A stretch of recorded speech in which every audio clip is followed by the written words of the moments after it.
Guys আগে খেয়ে নি, তারপরে ভিডিওটা শুরু করছি।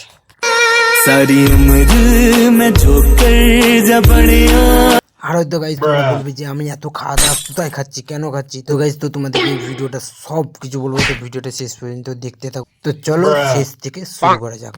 তো হ্যালো গাইজ, তো তোমরা সবাই কেমন আছো? আশা করি সবাই ভালো আছো। আর হয়তো তোমরা সবাই বলবে যে আমরা নতুন প্যান্ট জামা পরে এখন কোথায় যাচ্ছি। তো গাইজ তো আমার বেটি দোকানে জলসা ছিল, তাই অনেকদিন থেকে আমার বেটি বলছিল, তাই আমরা এখন চলে যাচ্ছি আমার বেটিতে ঘরে। চলো এখন বাস চলেছে, আগে বাসে উঠি। তারপর গাইজ বেটি হোক আর যেই হোক, ডুমগড় যাচ্ছি যখন তো মিষ্টি তো নিতে হবে। তাই মিষ্টি দোকানে দাঁড়িয়ে বাস থেকে নেমে মিষ্টিটা কিনে নিলাম। দেখতে পেয়েছো, তার আগে আমাদের মুখ একটু দেখে নিলাম। চলো মিষ্টি নেওয়া কমপ্লিট। আমাদেরকে আর কিছু দেখায়নি, তার কারণে আমার বেটিতে ঘরে এসেই নাস্তা পানি দিয়ে দিল। চলো নাস্তা পানিটা খেয়ে নিই, জোর খিদেও পেয়েছিল। দেখেছো, সবাই মিলে এখন নাস্তা খেতে ব্যস্ত। লুচি ঘুগনি দিয়েছিল।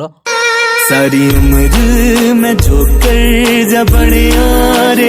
গাইস খাওয়া দাওয়া কমপ্লিট করে আবার জলসা তলা দিয়ে গেলাম, আর বলেছিল ফুচকা নিয়ে, তাই ফুচকা নিয়ে একেবারে বাড়ি চলে এলাম। তো আমরাও খেতে শুরু করি। খেতে থেকে তোমরা চ্যানেলটা সাবস্ক্রাইব